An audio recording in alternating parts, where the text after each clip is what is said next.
So Unity's new input system has been around for a while now. Couple years, but it's not immediately obvious how you access it. I mean, I have the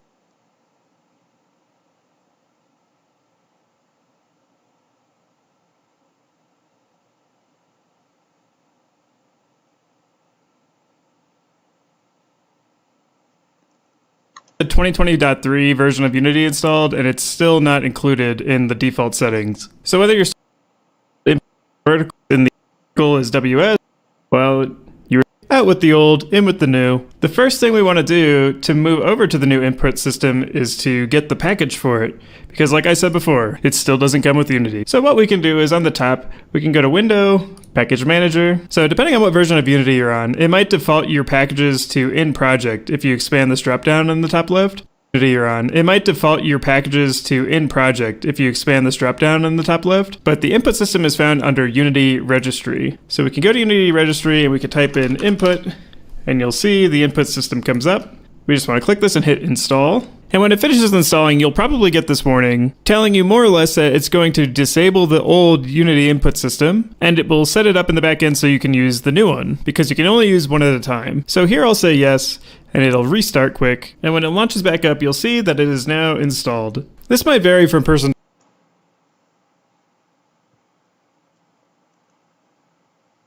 to person, but this is an important check. If you go into a script and at the top you write using Unity engine.input and nothing comes up with input system or anything like that, then you need to regenerate your CS projects in Visual Studio.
Studio.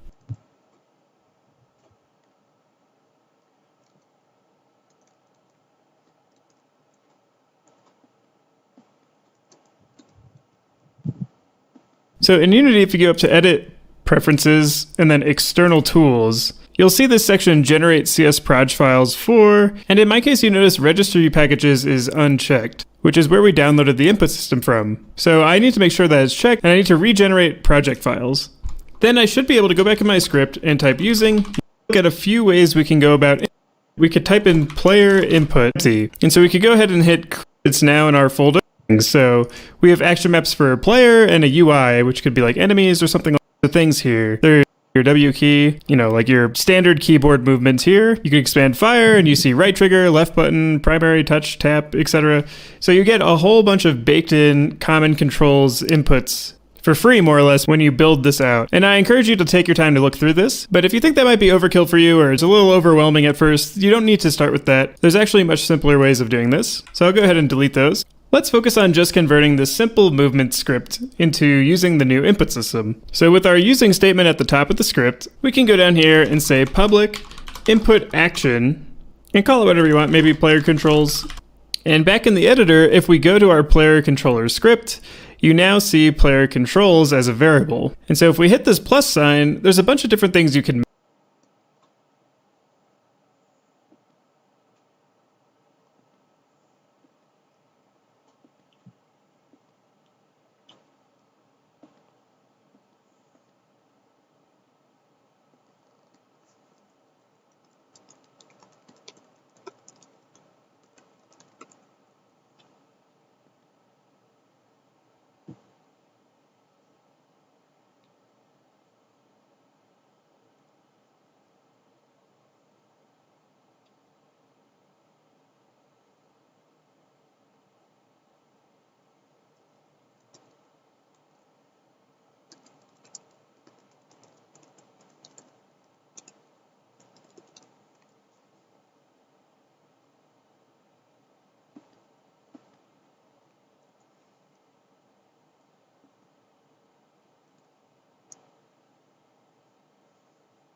Unity's input API has been pretty much the same for as long as I could remember, and while it does a great job of handling player input, it could use a lot of improvement in some areas. One of those areas is configuration. In this video, we're going to learn about a feature of Unity's new input system called Input Action Assets, and how it makes the pain associated with configuring controls a thing of the past. Let's get right into it. Throughout this tutorial, we'll be iterating on a very simple project that has nothing more than a controllable player character and a simple environment. The player character's movement is driven. Input actions abstract the details of actual control. Look at the player script in the code editor. Performed and cancelled. See that input is processed using a set of events. Performed and cancelled. These events can be raised by any number of different controller types. For this example, I've configured movement to be controlled by two different groups of keyboard keys. W, A, S, and D, and I, K, J, and L. Input actions are great for configuring your game's input, but managing them directly on the player script is going to start to become a pain if we keep adding controllers. And I definitely want to add more controllers. So instead, we're going to move our key bindings to an input action asset. That way, they'll be much easier to maintain. Download the example project to do that now. Right-click over Create and click I'm going to call mine. Double-click the asset to open up. You should move yours the same input, picking the maps actual games combat out of the action maps header bar. Action maps act as a way to logically group input actions. Our example is really simple, so I'll just give it a generic name like gameplay. But other, more complicated games like Red Dead Redemption 2 might have multiple action maps for different scenarios, like combat, riding a horse, or crafting. Now we can begin to add our bindings. Click on the plus sign inside of the action's header. Let's name it Movement, just like the input action field in the player script. And delete the empty binding that was auto-generated by right-clicking it and selecting Delete.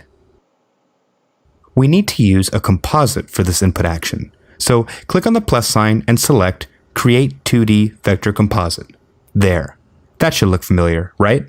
Fill in the binding path for the up, down, left, and right properties with the W, A, S, and D keys. If you'll recall from the previous video, the binding path is essentially the physical control that's responsible for raising input-related events. Alright, now let's bind the I, K, J, and L keys. Our player script listens to the pressed and cancelled events raised by the keys that we bound to the movement input actions. But as you'll see soon, we're going to respond to input events in a slightly different way using the input action asset. Great. Now that all of our controls are bound, let's put this input action asset to work. But first, there's something very important that we need to do. And you can't forget it. Do not forget to click Save Asset. Or better yet, just save yourself the headache and enable autosave. Much better. Crisis averted. Now, go ahead and open the player script in your code editor. We're going to need to expose a field for our new player controls asset so we can begin working with it. Create a private serialized input action asset field. I'm going to call mine player controls.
And for the sake of readability, I'm just going to add a space attribute that I'll get rid of later. For the sake of readability, I'm just going to add a space attribute that I'll get rid of later. Now, we can use this reference to gain access to the movement input action that we defined under the gameplay action map. In the awake method, create a local variable called gameplay action map.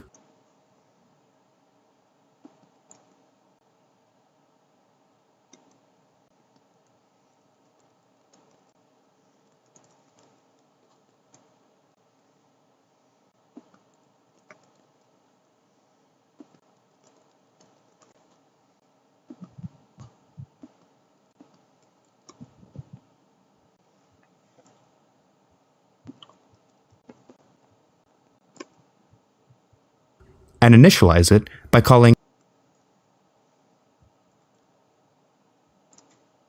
getActionMap on player controls. And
passing in the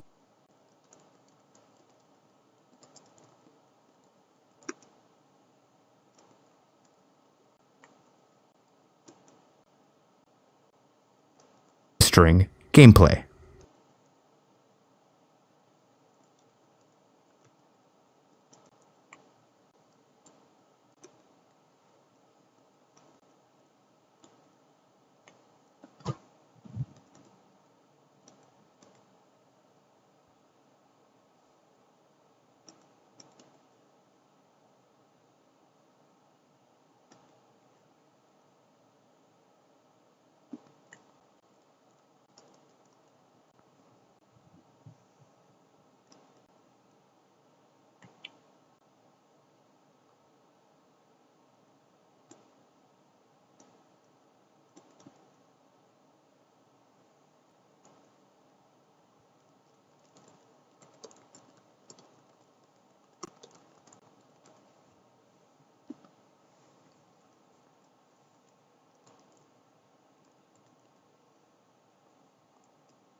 Before we get started changing action maps, I think there are a few things worth knowing. First, if you missed my earlier video on Unity's new input system, go check that out.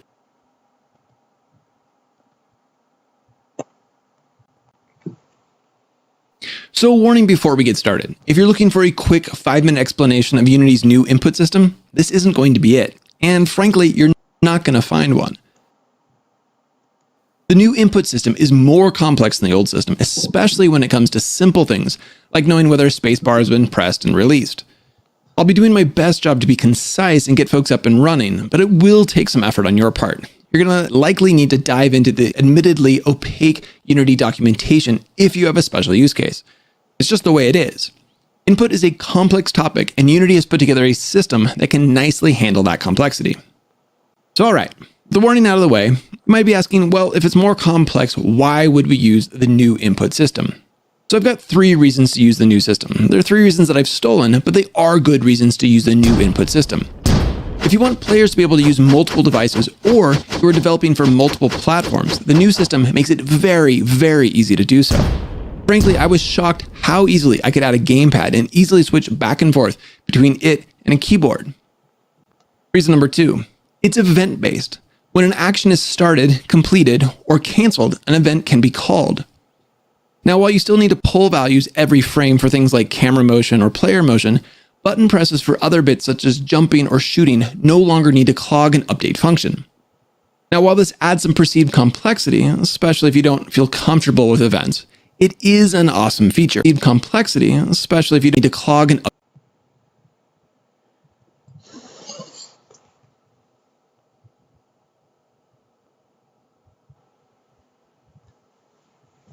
update function. Now, while this adds some perceived complexity, especially if you don't feel comfortable with events, it is an awesome feature. Reason number 3, the input debug system. Unity provides an input debugger so you can see the exact values in real time of your system's input. This makes it so much easier to see if a device is recognized and functioning properly. And in the case you do need to do some pulling of an input value, I'm thinking similar to the old system in an update function, it's much easier to see what buttons are being pressed and what those input values look like. So yeah, I think at the very least, the new input system is worth taking a serious look at. It does take some time and patience to learn, and probably doubly so if you're used to the old system. Now, to get started, you're going to need Unity 2019.1, and I realize that's a little old, but just in case, let's make sure everybody knows which version they need. The system is then added via the package manager. Now, when importing the system, you will likely get a pop-up with a warning to change a setting. This setting is all about which system Unity will use to get the input data from. If you press the wrong button or want to make changes to the setting later on, you can go to Project Settings, Player, and Active Input Handling. And from there, you can choose to use either the new system, the old system, or both. Now, if you can't get the new system to function, this is a setting worth checking just to make sure that it's set correctly. Otherwise, if it's not, no input values will make it into Unity. With that done, we need to create a new input actions asset. This is done like any other asset by right-clicking in a project folder. Done. With the asset created, you can select it and then in the inspector, press Edit Asset. This will open up a window specific to this input action asset. So if you have more than one input action asset, you will need to open additional windows. There's no way to toggle this window to another asset. Personally, I found this a little confusing when first getting started, as it feels different than other Unity windows and general functionality and workflow. Inside the input action asset window, on the left, you'll see a column for action maps. These have multiple action maps. This can be useful for different control schemes. For example, if your player can hop into a car or a horse or maybe a boat, and then the controls will be different. This can also be used for UI controls, so that when a menu is opened, the player object stops responding, and the controls for a gamepad could now then navigate through the menu. Now, to be honest, I haven't yet figured out a nice, clean way to swap action maps, but it might be a topic of a future video, so let me know if you're interested in seeing that. To create a new action map, simply press the plus at the top right of the column and give the action map a good name. I've called mine Player. The middle column is where all of our actions get defined. Now, actions are not the buttons or keys that will be pressed. Those are the bindings. But these are the larger actions that we want the player to be able to do, and one for jumping. Each action has an action type and a control type, and you can see these to the right in the window. Now, these options can easily feel ambiguous or even meaningless, as they seemingly have little or no impact on how your game plays. But when you really want to dial in your controls, they can be very useful. Action types come in 3 flavors: value, button, and pass-through. The main difference between these 3 is when they call events and which events get called. The value action type will call events whenever a value is changed, and it will call the events started, performed, and canceled. The started event will get called when the control moves away from the default value. For example, if a gamepad stick moves away from 0, 0. The performed event will then get called each time the value changes. The canceled event will get called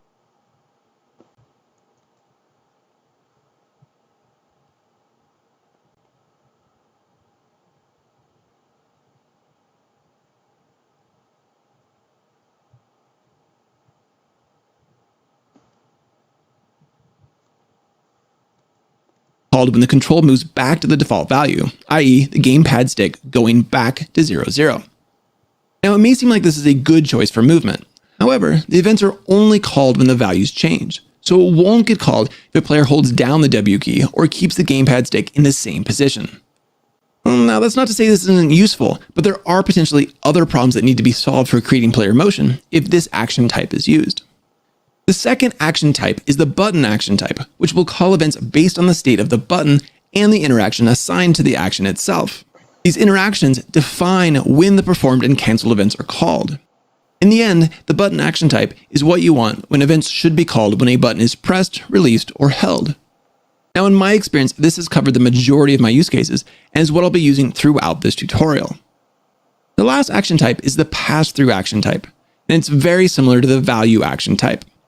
It will call the performed event anytime the control value changes, but it will not call started or canceled.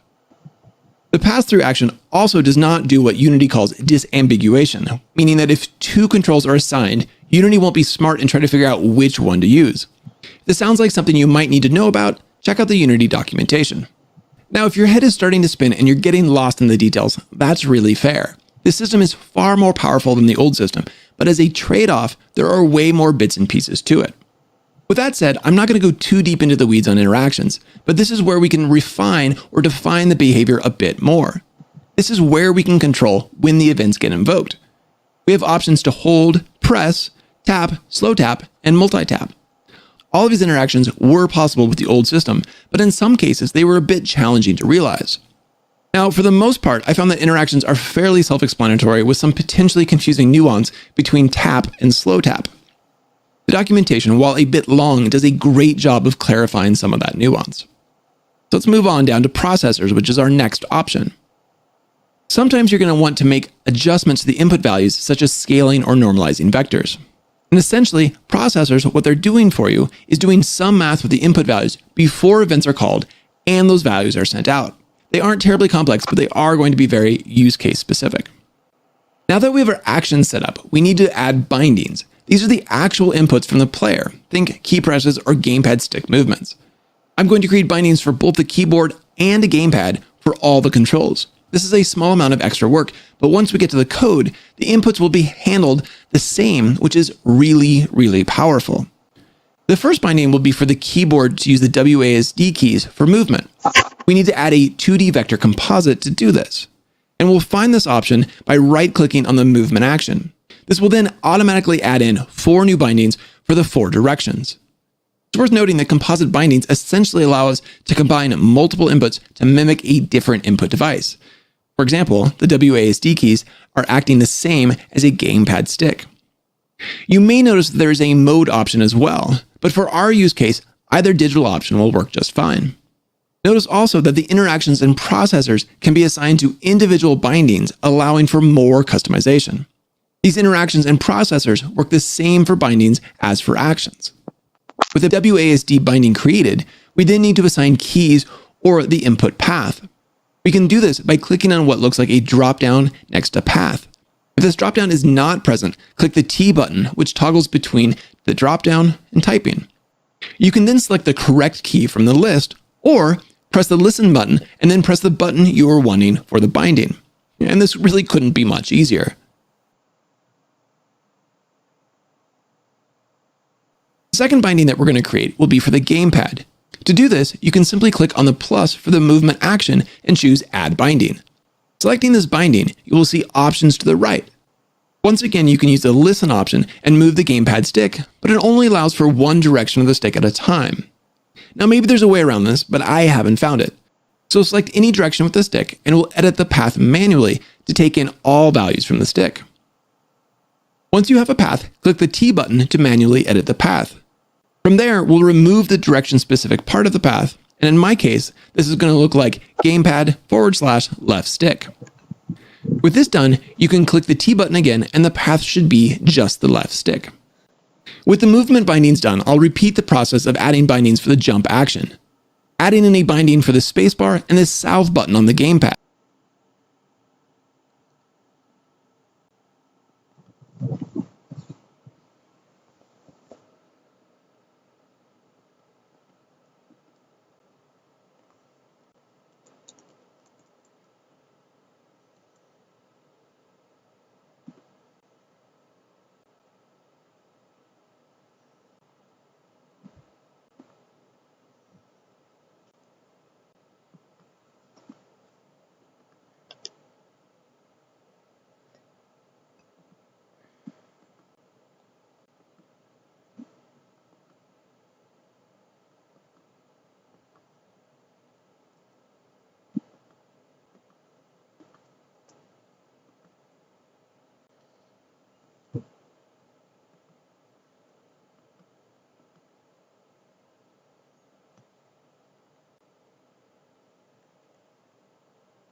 Now, Unity has been pretty clever here with the gamepad buttons. Rather than give control-specific names, they have cardinal directions so that the south button will work regardless of whether it's on an Xbox or PlayStation controller.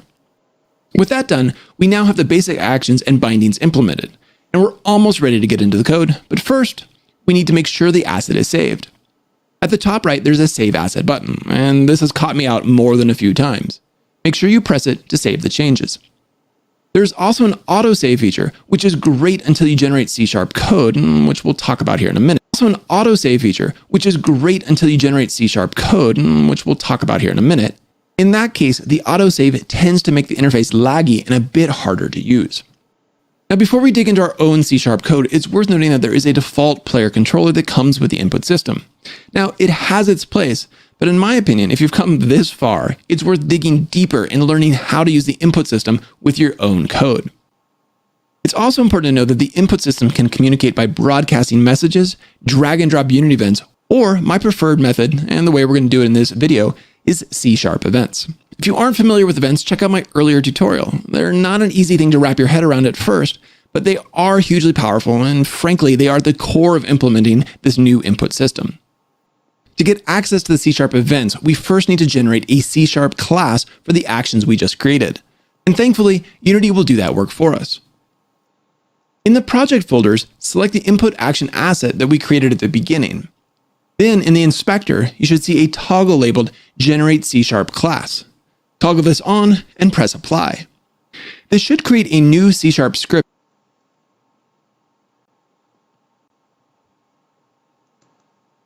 in the same location as the input action asset with the same name, unless you change the default settings. You can open it up, but there's no need to edit it or do any work on it, so I'm just going to leave it be. Next, we'll need a custom player controller class. This class needs access to the namespace unityengine.inputSystem, so make sure you add that at the top of the class. Then we'll need two new variables. The first is any work on it, change the default settings. You can open it up, but there's no need to edit it or do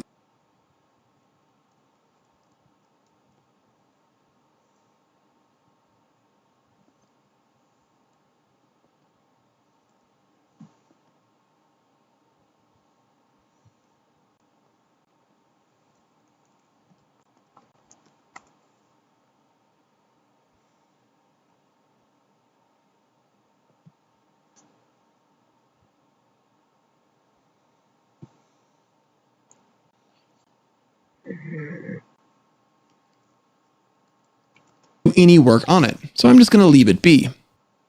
Next, we'll need a custom player controller class. This class needs access to the namespace unityengine.inputSystem, so make sure you add that at the top of the class. Then we'll need two new variables. The first is of the type of our newly created input action asset. In my case, this is farmer input actions, and the second is of type input action,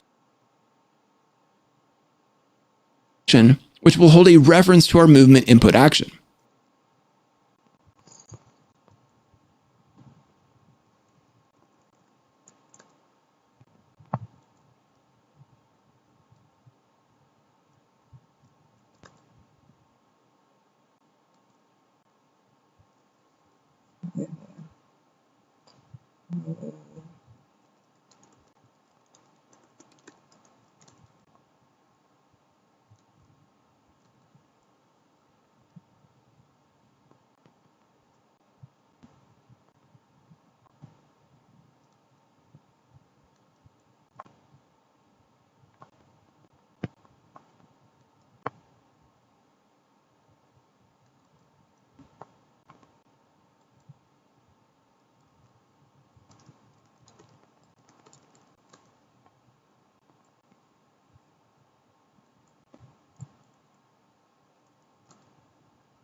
Now, you can create a variable for each input action and cache a reference to it, and I've seen a lot of videos do it that way.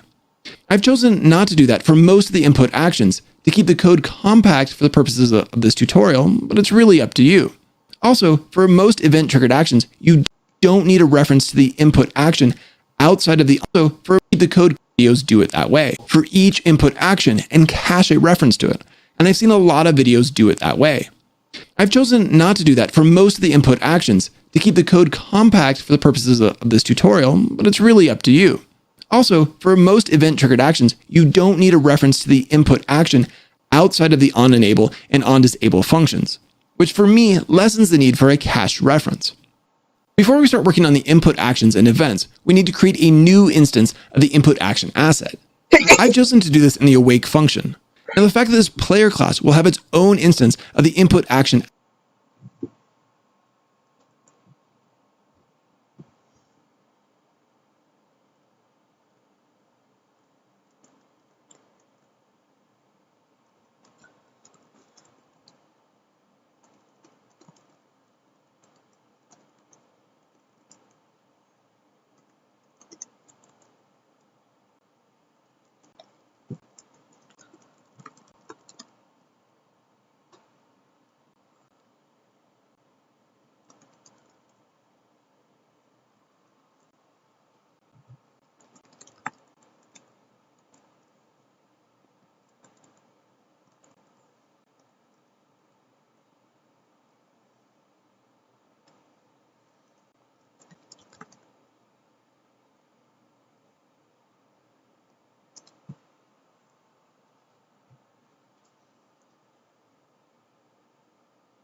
asset is important. The input action asset is not static or global, and that's just something to think about as you build the architecture and the underlying framework for your project. Now, with the instance created, we need to wire up the events and enable the input actions, and this is best done. Now, with the instance created, we need to wire up the events and enable the input actions, and this is best done in the onEnable function. For the movable, the input actions, and this is best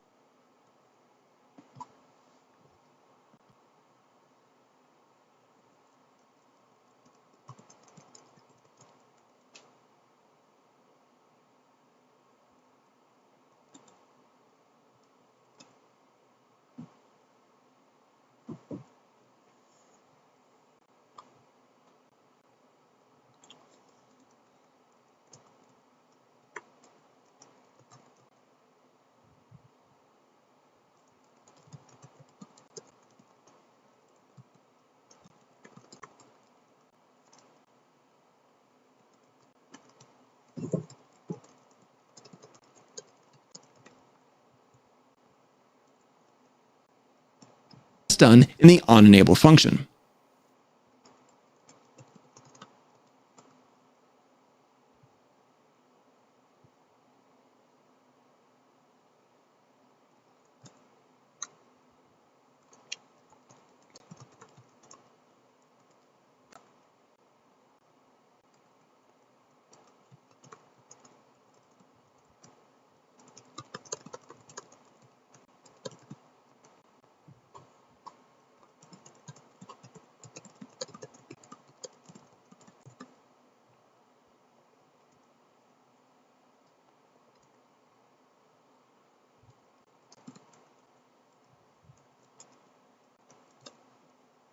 For the movement input action, I'll cache a reference, and you can see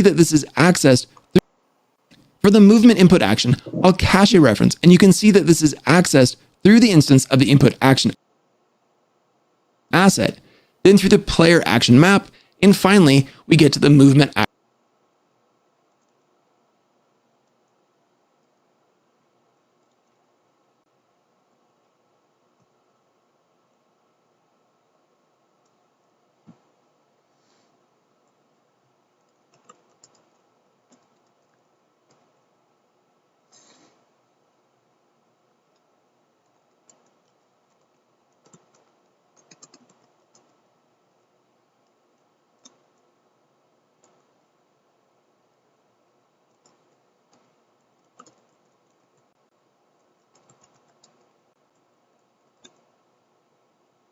Action itself. I'm choosing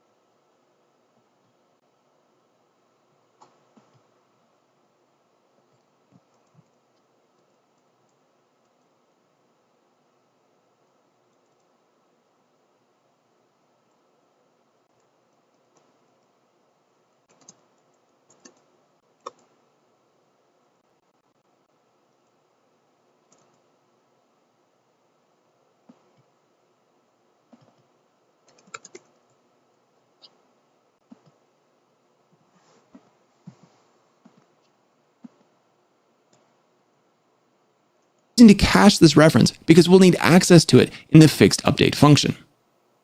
With the reference cached, we need to enable the input action with the enable function. Now it's worth noting here that there's an enabled property, which is not the same as the enable function. And if you forget to call this function, the input action will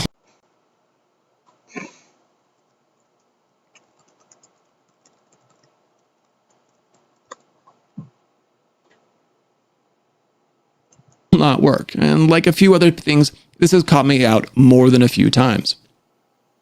The steps for the jump input action are similar, but in this case, I won't be caching a reference. Instead, I'll be subscribing a function to the performed event on the jump input action.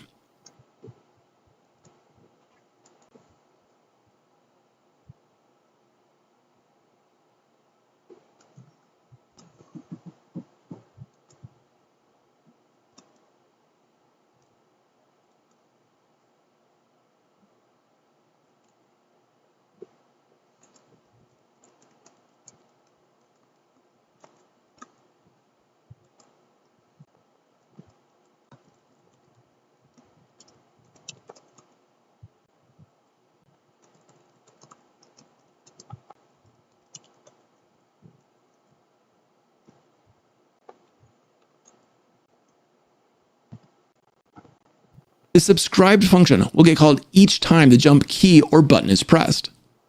Now with this setup, there is no need to constantly check whether the jump button is pressed in an update function. This is one of the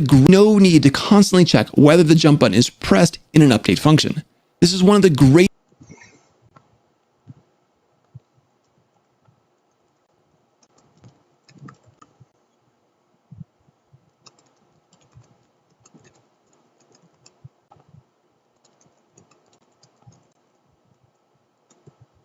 improvements and advantages of the new system.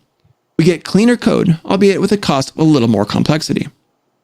The next step in this setup is to disable both the movement and jump input actions.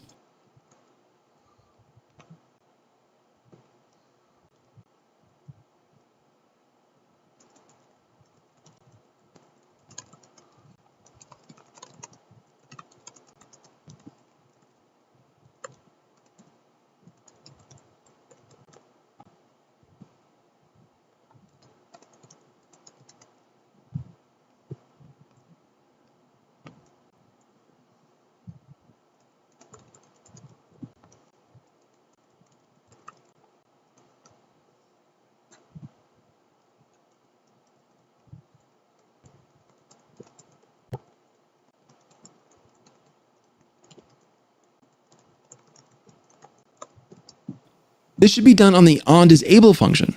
Now, this may not be 100% needed, but it does ensure that the events won't get called and thus throw errors if the object is disabled. To create the jump function, we can do it manually, or in Visual Studio, you can right-click and choose Quick Actions and Refactoring, and then choose Generate Method. This will ensure that the input parameter is of the correct type.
The observer pattern is one of my all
Then, inside the function, we can simply add a debug message to be able to test this function.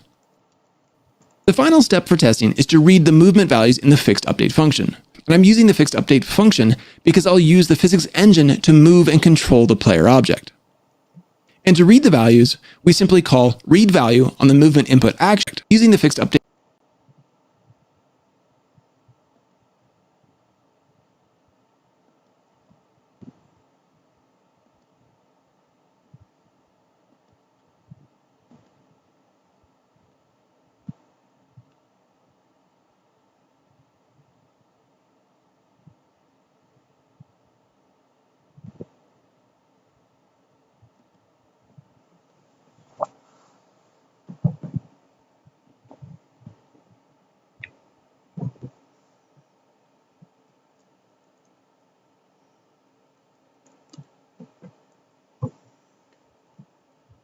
Update function because I'll use the physics engine to move and control the player object.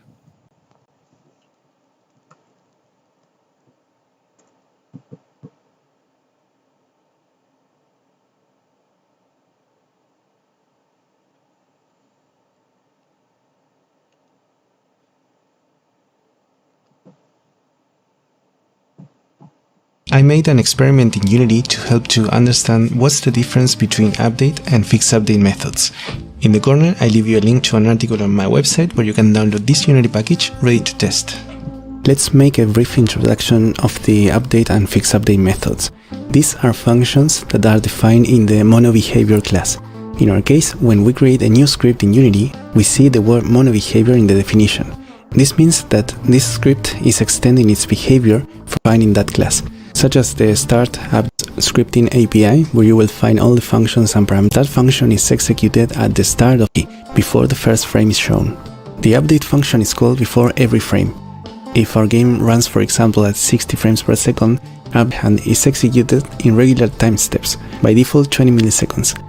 We can see and change that value here in Project Settings, Time, Fixed Time Step. Currently 0.02 is the time between two consecutive fixed update executions, about 50 times per second. Now let's see how the simulation works. In the scene we have a frame counter. This is gonna show us how many FPS the simulation is running at. And we have two cubes, one called update and the other called fix update. Both cubes have a script assigned to them called update fix update. This is script here. Then we have a game object called saturation that has assigned a script called create objects forever. This script is going to instantiate infinite cubes as children of this object and so start to saturate the simulation and produce a drop in the game FPS. Before running the simulation, I would like each execution of the update method, it will instantiate whatever prefab we assign in the inspector as a child of the game object to which this script is assigned. In our case, this game assets folder. The update fix update script will these two objects. There is a public boolean called useFixUpdate. This variable is going to determine, for example, in the update cube, that box is unchecked, while in the fixUpdate cube, that box is checked. Then we have a float called speed that indicates the magnitude at which these cubes are gonna move. As we see, we are executing exactly the same instruction in both functions. In my case, 0.005. Sure that the speed is exactly the same duration game object and run the scene to see how it works. Here we see that the game runs at approximately 180 FPS, and we see that the cube that is being moved in the update method does so much faster than the cube that moves in the fix update method. Now let's activate the saturation game object. When we enter the play mode, we see that the cubes begin to instantiate. Here the FPS begin to decrease, because now there is a graphic overload. Notice that if I zoom in on the object, Unity has a harder time drawing all these overlays of so many cubes, and consequently the FPS fall drastically. But if I deselect the object, the FPS instantly increased. So, what happens when the FPS starts to drop? The speed of the cube that moves in the update method begins to decrease, until eventually, when it moves too slow, the other cube that moves in the fix update functions overtakes it in speed. If we increase the saturation, we zoom in on the cube, we see that the cube that moves in the update method is practically stopped, because the simulation works at a very few frames per second. This is showing us that the update method is executed very few times per second. The speed is preserved. This is why the fix update method is used for movements, animation. The update method is more convenient for performing logical operations. That's all I wanted to show you. And to read the value,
values, we simply call read value on the movement input action and give it a generic input parameter of type vector2 since we have both x and y values for the movement.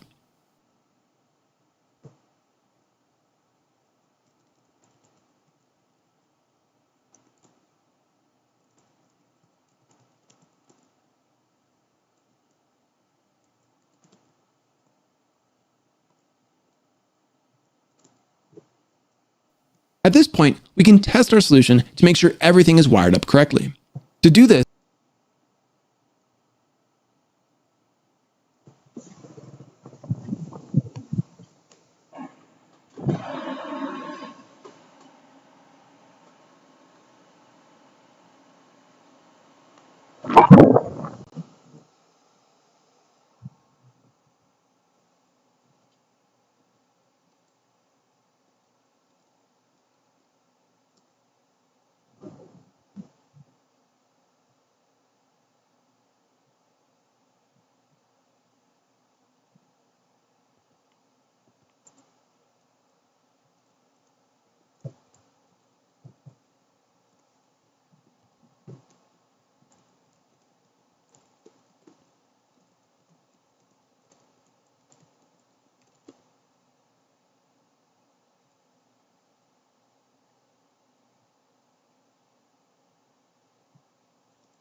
we simply need to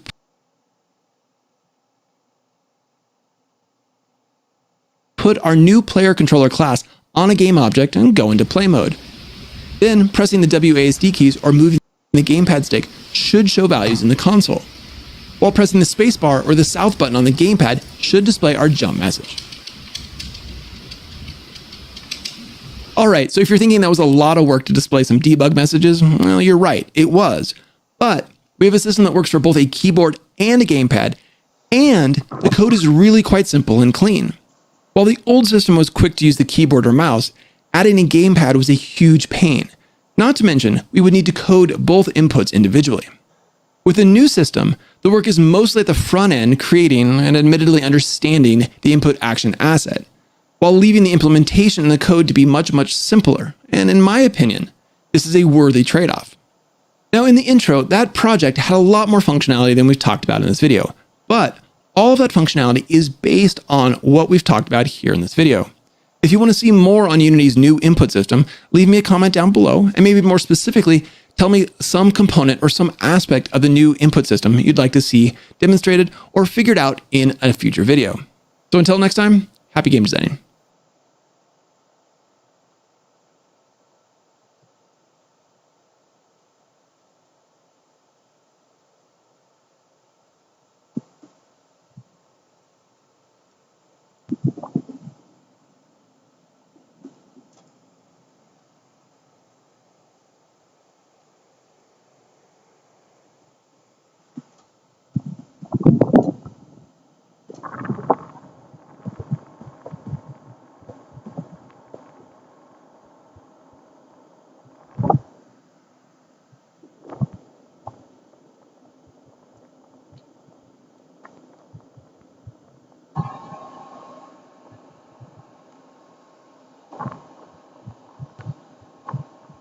Before we get started changing action maps, I think there are a few things worth knowing.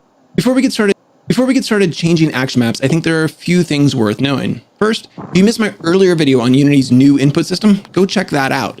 This video is going to build on what that video explored. We're not going to do a whole lot of backtracking on that content. Also, I've seen a few videos and frankly more written posts talking about switching action maps, and while it's not complicated, and you might even argue that it's trivial to switch action maps, the solutions that I've seen so far, I don't think will scale very well. And by that I mean, if you stick it in a real game with several objects that are responding to input, you need to have a system to handle the switching without causing errors. And creating that system? Well, that's what this video is going to be all about, or at least creating the best system that I've come up with so far. If you've created a better system than what I have, or you've seen a better system, share it and leave a comment down below. I'd love to see it. So on to the point of this video, switching action maps. Why would we do that? Well, action maps define a series of actions that can be contextual. For example, a third-person controller might use one action map, driving a vehicle might use another, and that using the UI might use yet another. With the new input system, it's easy to control which set of actions, i.e. action map, is active and being used by a player. You can easily toggle off your player's motion while navigating the UI, or preventing a player from casting a spell while riding a horse, or whatever your game might need. With the new input system, you have more control, and the code that gives you that control, while more abstract, is generally far cleaner than it would be with an old input system. But first, we have a problem to fix. As I mentioned in the last video, the simplest implementation of the new input system has each object create an instance of an input action asset. This works great if there's only one object that is reacting to the player input. But if there's more than one object listening to input, say UI, sound effects, vehicles, this gets messy. Exponentially more so if you intend on switching action maps, as all those objects will need to know which action map is currently in use. Forget one object, and something strange or goofy might start happening, like shooting sound effects while driving a tractor. Now, to be honest, I'm not sure what the best solution for this is. Maybe there's some clever programming pattern, but for now, my solution is to fall back and use an input manager. Now, why, you might ask? Well, this allows a single static instance of the input action asset to be created and accessed by any other class that needs to be aware of player input. Now, I don't love this dependence on a manager script, but I think it's far tidier than trying to keep a bunch of scripts in the scene up to date with an active action map. The input manager's main role is to be in charge of enabling and disabling action maps. And when an action map is disabled, it won't invoke events, so scripts that are subscribed to those events will simply have nothing to respond to. Now, if we take a look at the input manager itself, it's pretty simple and pretty straightforward. It has a public static instance of the input action asset, and an action that will get called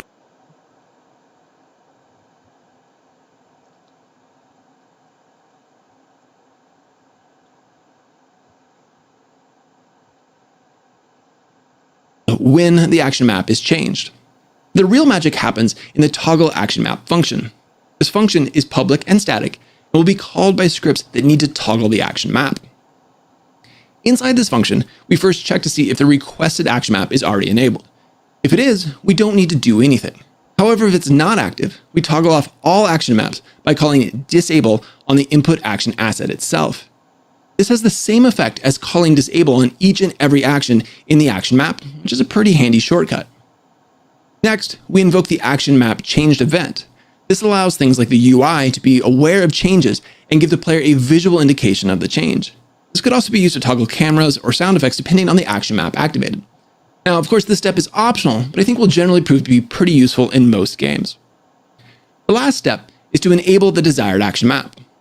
And with that, we now have the ability to change the global action map. So say what you will about the new input system, but that's mighty clean. So let's take a look at a concrete example of implementing this system. For my use case, the player can change between a normal third-person controller and driving a very janky tractor, the jank being in my control code, not the tractor itself. The change to controlling the tractor happens when the player walks near the tractor and enters a trigger surrounding the tractor. The player can then exit the tractor by pressing the escape key or the north button on a gamepad. The setup of the tractor action map is pretty simple, while the third-person controller has more options.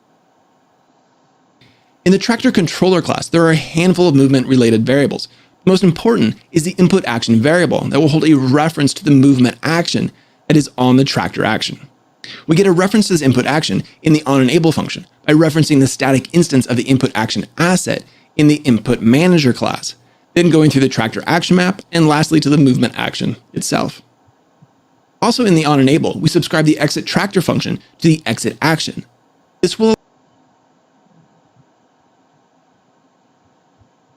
allow the player to press a button and switch back to the third-person controller.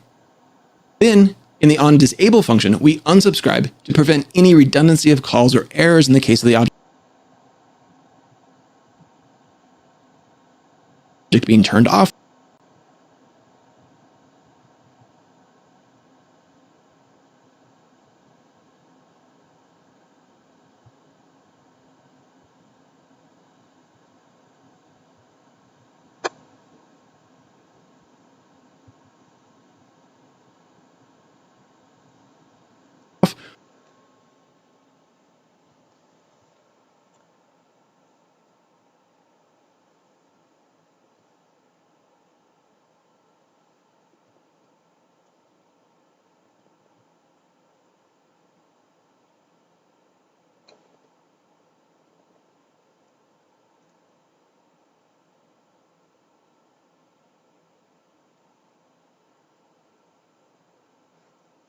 Or destroyed.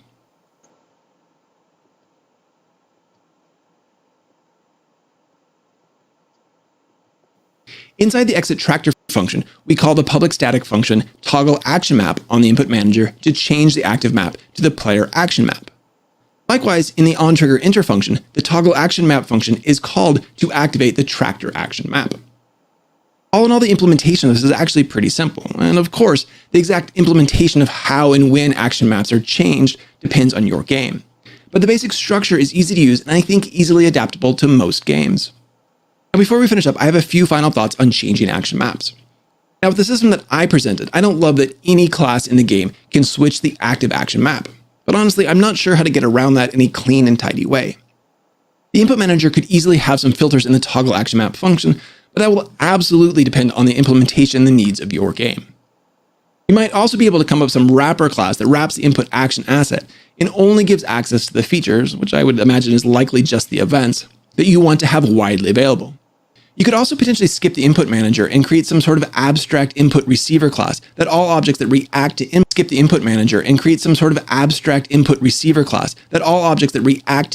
inherit from. This could ensure that all objects are aware of which action map is active, but I think you'd quickly get into a mess of multiple inheritance and unintended consequences.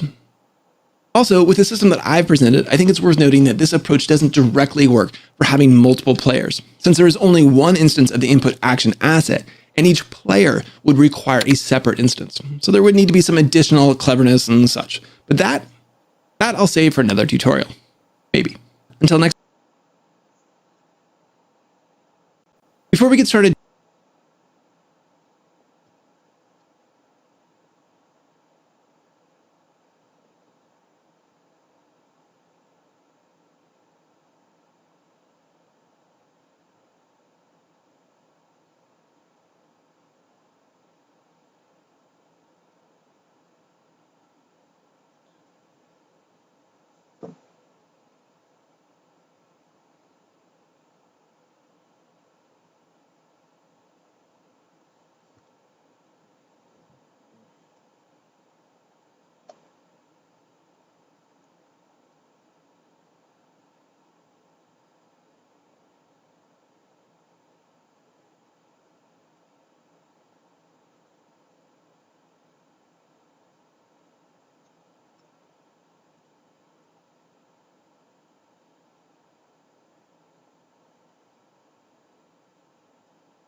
that's mighty clean.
use case. Now, before we finish,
Singletons.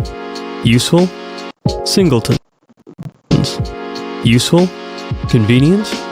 Controversial? Even if you're new to Unity, you've probably already heard about singletons, how they can be useful, but that you should also never use them, and that if you do, your game will be difficult to manage as it gets bigger.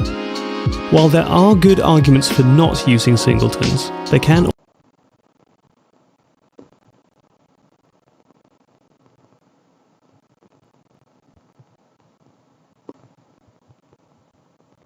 also be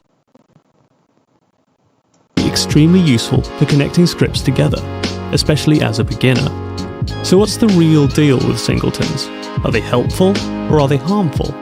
And is it okay to use one in your project?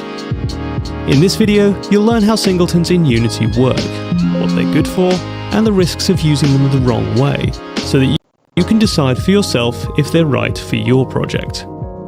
So what is a singleton? A singleton is a globally accessible class that exists as an instance in the scene, but only once.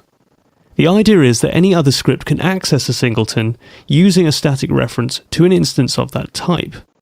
What this does is allow you to easily connect other objects to important parts of the game, such as to the player, or to global systems, such as a game manager, without having to find them in the scene or to otherwise interact with them first. This is what makes a singleton globally accessible. The class that's in the scene basically holds a static reference to itself. Static variables are shared by all instances of a class, meaning that any other script can access that reference directly using the class name, without needing to get a reference to a specific instance of that class first.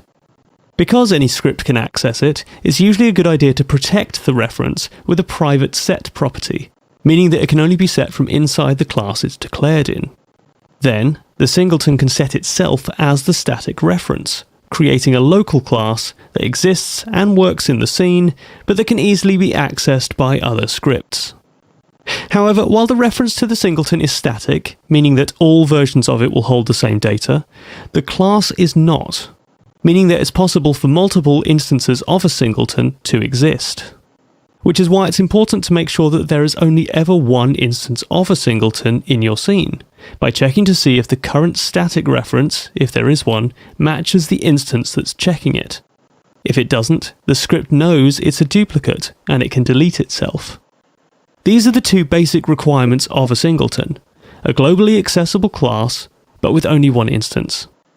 But why use one? And what are they good for?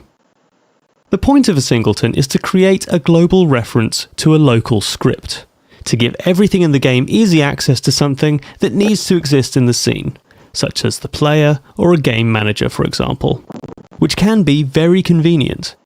But while singletons can be easy to use, they can also cause problems. So what are the drawbacks? Singletons can make a project more difficult to manage as it gets bigger. This is typically because references to a singleton are hard-coded into every script that uses them, meaning that if you want to change how a singleton works, you need to change everything that accesses it too. For example, a global system, such as a game manager or audio system, is generally a good use case for a singleton, since there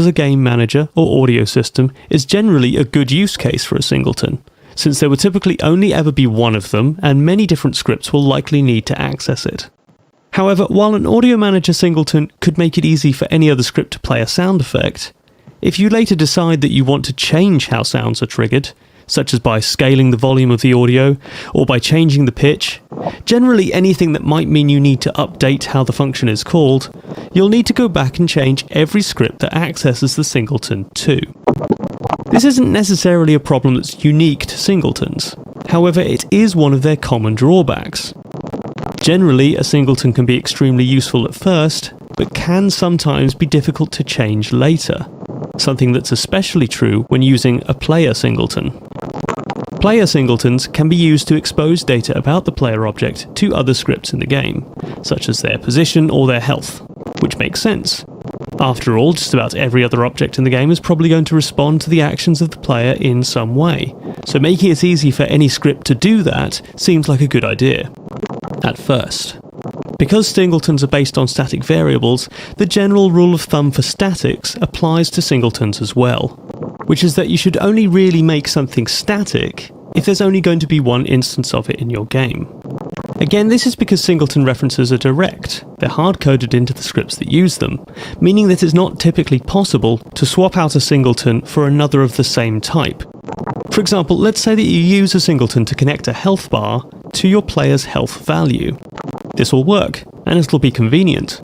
But because the scripts are essentially tightly connected, it could be extremely difficult to add a second player with a second health bar later on. This happens because the reference that the health bar uses is unique. It connects to the player, not a player, meaning that if you want to add more, you're going to have to completely change how players are accessed, or change how health bars get their data. Which is why using a singleton for something that may not actually be one of a kind, such as a player, generally carries more risk than when using one for a global system.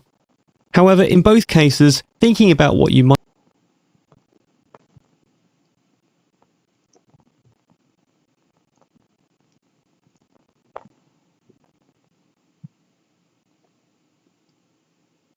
want to change in the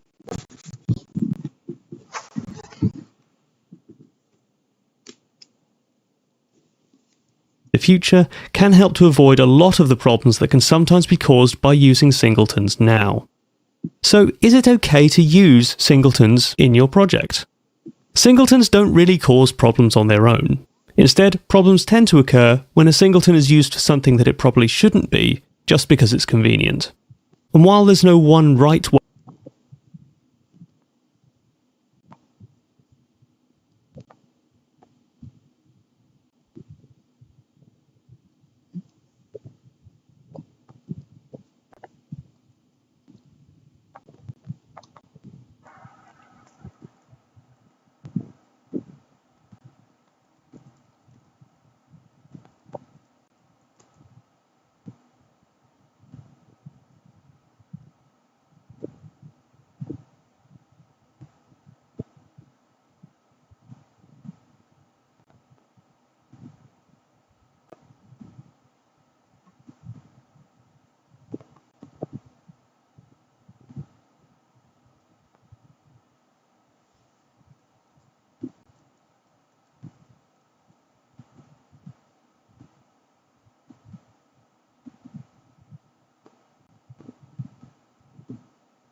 In the input system, you have something called action maps.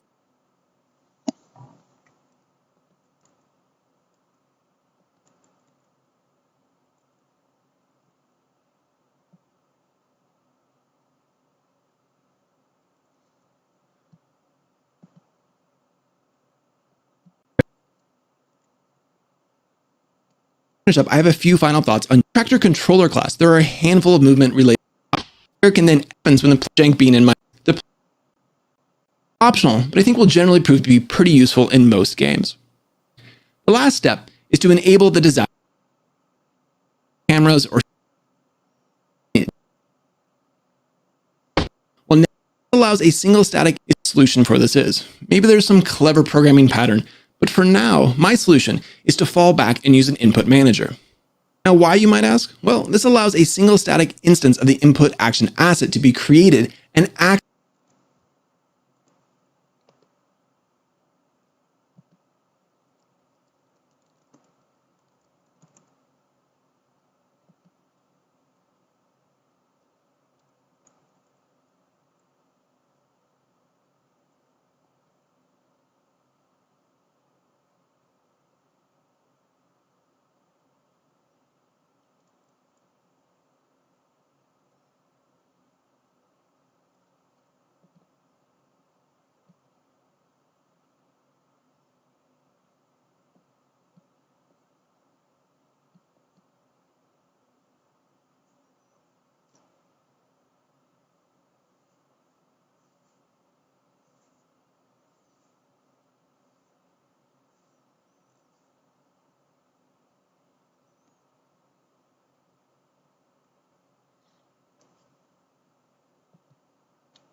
In this video, I'll be showing you how to create a simple but powerful sound manager.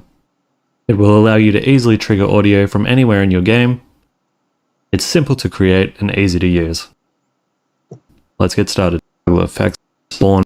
At the moment we've got no sounds, so let's hook that up.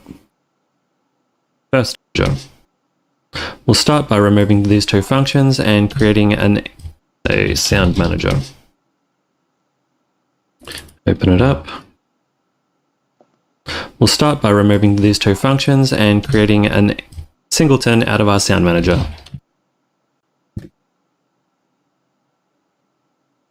Singleton it's a common design pattern in programming, which enforces that only a single instance of this class will be running at any one time. So basically we're saying if there isn't an instance, let's make this new instance that has just been created the instance, and we'll tell Unity to never destroy it. So even when we're changing scenes, it will always remain active. And if there's already an instance, then we'll just destroy this and it will just be ignored. Next, we'll need a way to actually play the sound. So this will take an audio clip as an argument. We're going to be needing